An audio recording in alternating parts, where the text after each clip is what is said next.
अस्सलाम वालेकुम, welcome back. Part two मेरी पहली वीडियो का कि I lost my mother, don't you. तो मैं तो अपनी माँ को खो चुका हूँ, तो प्लीज़ आप मत खोइएगा। और मतलब डिटेल वीडियो बनाने का रीज़न ही यही है कि अगर आप देखें, आप चीज़ें समझें, तो मतलब हम आगे वीडियो में बताऊंगा कि किस तरह इस चीज़ को हमने डायग्नोज हो सकती है और हमें ख्याल रखना है ना। क्योंकि अपने तो अपने होते हैं, और माँ बाप, भाई बहन, वाइफ, कोई भी रिश्ता हो, मतलब माँ बाप से बढ़ के तो कोई रिश्ता ही नहीं है। तो हम किसी को भी नहीं खो सकते ना। तो इसके लिए वो मैं आपको आगे बताऊंगा कि हम क्या चीज़ें कर सकते हैं इसके लिए। तो अब स्टार्ट होता है मेरा हॉस्पिटल ढूंढना कि कैंसर का बेस्ट हॉस्पिटल कराची में कहाँ से ढूंढूं, वो भी एक मिडिल क्लास बंदा। क्योंकि most of the Karachi height जो रहते हैं वो middle class, lower middle class हैं, अपर मिडिल क्लास भी हैं, और मतलब हम उनमें से ही आते हैं, अपर मिडल में ही कहीं ना कहीं लाई करते हैं हम। तो अब जाहिर सी बात है, आगा खान, लियाकत नेशनल, हम सबको पता है जो कराची पाकिस्तान में रहते हैं कि उनके क्या चार्जेस हैं, और एक नॉर्मल बंदा उसको किस तरह उसका बियर कर सकता है। क्योंकि हमारे यहाँ मेडिकल फैसिलिटीज़ तो कोई है ही नहीं, गवर्नमेंट की तरफ से कुछ मिलता नहीं है, जॉब्स में हमें कोई इस तरह के पैनल्स नहीं दिए हुए कि ये सारी चीज़ें उसमें अवेल हो जाएं। तो सबसे पहले मैं SIUT गया, जो बहुत ही पॉपुलर है एक। वहाँ पे उन्होंने कहा कि थर्सडे नाइट का डायग्नोज हुआ था मेरी मदर को। थर्सडे नाइट 23 को थी।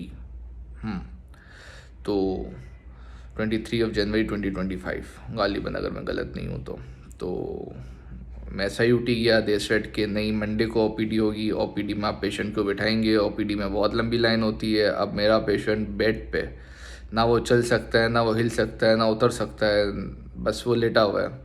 अब हमारा यहाँ पे मेडिकल कल्चर या जो ये ट्रीटमेंट है, मुझे ये समझ नहीं आती कि आप ऐसे पेशेंट्स को इमरजेंसी में क्यों नहीं लेते। क्योंकि उन्होंने कहा कि ये कोल्ड पेशेंट है, ऐसे पेशेंट कोल्ड पेशेंट होते हैं, इनको कोई मसला ही नहीं होता। और भाई, पेशेंट की क्या कंडीशन है आप बगैर देखे किस तरह कह सकते हो कि कोल्ड पेशेंट है। खैर, दे सेट के मंडे को OPD में लाएं। सबको पता है जो कराची में रहते हैं कि सिविल की OPD में कितने हज़ारों की तादाद में नंबर होते हैं, वेटिंग किस तरह होती है। फिर मैं गया इंडस फाइल में, रात के 1:30 पौने 2 बजे इंडस गया। तो इंडस वालों ने मुझे कहा कि आप सुबह 11 बजे आएँ, हम आपको सुबह 11 बजे बताएंगे कि हमारे यहाँ 11 बजे बेड खाली होता है। तो हम 11 बजे बताएंगे, रात को 1:30 बजे वो कह रहे हैं कि 11 बजे आप आएँ, हम 11 बजे बताएंगे कि हम आपके पेशेंट को एंटरटेन कर सकते हैं या नहीं कर सकते। वेल हम गए सुबह 11 बजे, फ्राइडे का दिन था। सुबह में 11 बजे पहुंच गया उनकी जान पर आ बंद कर के। मैंने कहा नहीं, बताओ। तब भाई साहब मुझे वो कहते हैं कि आपकी मदर को तो लीवर का इशू है, इंडस में तो हम ज़्यादातर बच्चों का ट्रीटमेंट करते हैं और लीवर का तो ट्रीटमेंट ही नहीं करते। तो मैंने दिल में उनको बहुत सारी गालियाँ दी, टू बी ऑनेस्ट। और मैंने कहा कि भाई, ये तो मुझे रात में बता देते तो मैं कोई और ऑप्शन कर देता, तो मेरा टाइम क्यों वेस्ट कर रहे हो इतना ना। यार, मजबूर होता है बंदा, दर दर की ठोकरें खा रहा होता है।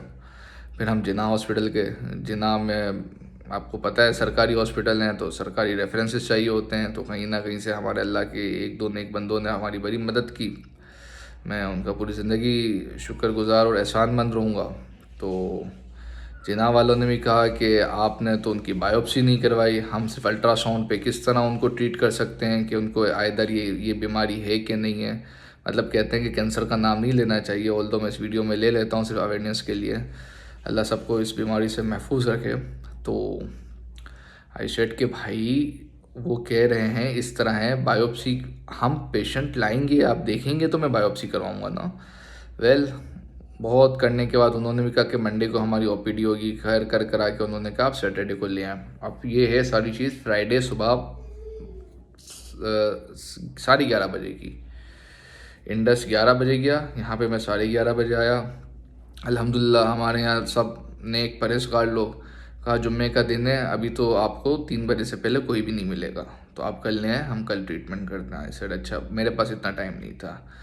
ऑल्दो मैंने ऑब्वियसली सबके कॉन्टेक्ट्स होते हैं, मैंने सारे मैसेजेस दोस्तों को ये वो सबको पूछा। तो हमारे बहुत अच्छे अजीज़ हैं, उनके कज़न ने कहा कि उनकी मदर और फादर का पैरेलल ट्रीटमेंट हुआ था इसी डिज़ीज़ का CFH में, cancer foundation hospital located at Gulshan, और शही अजीज़ भट्टी पार्क के बिल्कुल ऑपोजिट बना हुआ है, गुलशन ब्लॉक 9 में।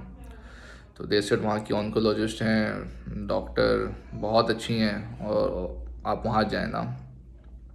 हम वहाँ चले गए तो हर जगह यही था कि कोल्ड पेशेंट वाला सीन था। तो यहाँ पे मैं कहूँगा कि ऐसे मौक़ों पर बहुत लोगों का पता चलता है कि कौन अपना है कौन अपना नहीं है। तो फिर उसमें मेरा ब्रदर-इन-लॉ जो मेरा बिनोई है, मेरा बहुत काम आया, बहुत सारी चीज़ें हुई। वो बेचारा गया वहाँ पे, डॉक्टर से बात की, डॉक्टर से मुझे ऑन कॉल लिया डॉक्टर के साथ मुझे, और मैंने डॉक्टर को पूरा उनको केस समझाया। तो उसके बाद डॉक्टर ने कहा कि ठीक है, मैं एडमिशन नोट लिख देती हूँ, आप जब भी फील फ्री टू जब भी ले आए ना उनको, यू आर मोस्ट वेलकम। तो मैंने कहा चलें, अब जज़ाकल्लाह आपका। तो हाँ, हम ले गए उनको CFH में, और उनको जब ले गए तो शाम के 7 साढ़े 7 बज रहे थे। तो ऑब्वियसली कोई भी डॉक्टर नहीं होता, तो उनको एडमिट किया फ्राइडे की इवनिंग में, और सैटरडे को मॉर्निंग में सुबह डॉक्टर आई, उन्होंने चेक किया, उन्होंने CT स्कैन लिख के दिया जो कि बहुत मैंडेटरी था, और कुछ हिस्ट्री वगैरह पूछी जो मैं आपको पार्ट 1 में बता चुका हूँ ऑलरेडी। तो उनको सब बताया।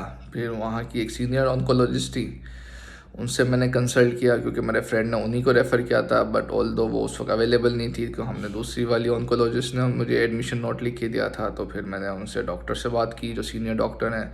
डॉक्टर का नाम लेना मैं इस वीडियो में मुनासिब नहीं समझूंगा, आप पूछेंगे तो मैं आपको कमेंट सेक्शन में बता दूंगा। अल्लाह ना करे कभी किसी के साथ ऐसा मसला हो, बट कोई मसला हो तो आप कमेंट सेक्शन में कह दीजिएगा, मैं आपको उन डॉक्टर का बता दूंगा, वो बहुत बेस्ट डॉक्टर हैं।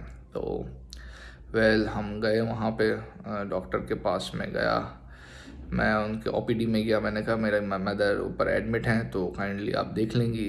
तो शी सेड आपके पास कोई रिपोर्ट्स हैं? तो आई सेड यस, मेरे पास अल्ट्रासाउंड रिपोर्ट है जो हमने यहाँ से करवाई थी, KGH से, खादर जनरल हॉस्पिटल से। तो उन्होंने देखते साथ उन्होंने कहा सॉरी बेटा, ये 4+ स्टेज का है मामला ना।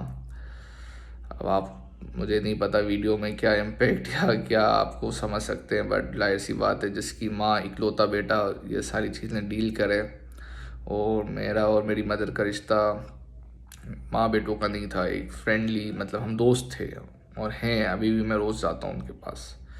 तो खैर उन्होंने कहा, अब जाहिर सी बात है किसी के भी बंदे की नहीं वो ये सारी चीज़ें बात बियर कर सकता। खैर मैं बहुत रोया वहीं पे, उनके जो रूम है उनका। खैर मेरा ब्रदर इन लॉ साथ था, उसने मुझे दिलासा दिया। She said 4 months, I said ना करें मैम। तो उसने कहा जी बेटा। तो मैंने कहा चलें आप विजिट तो करें। उसने कहा क्या सीन होगा, अब वो उनका पूरा कंप्यूटराइज सीन है, तो उन्होंने कंप्यूटर में देखा, कहा कि CT स्कैन की रिपोर्ट आ जाए तो हम देख लेते हैं। सैटरडे था, वो आई, विज़िट किया, सारी चीज़ें की। मंडे का दिन आ गया, CT स्कैन की रिपोर्ट आई, रिपोर्ट बिल्कुल भी अच्छी नहीं थी, क्योंकि ये बीमारी, अब मैं आपको बताता हूँ कि असल इशू क्या था। अभी हम अपनी 3rd वीडियो की तरफ जाते हैं, उस पर मैं आपको सारा इशू बताता हूँ, और फिर बताता हूँ कि आपको इसका किस तरह ख्याल रखना है। और मैंने अपनी माँ को खोया है, तो प्लीज़ अब आप इस चीज़ का ख्याल रखते हुए अपने किसी भी प्यारे को मत खोइएगा। मिलते हैं अगली वीडियो में।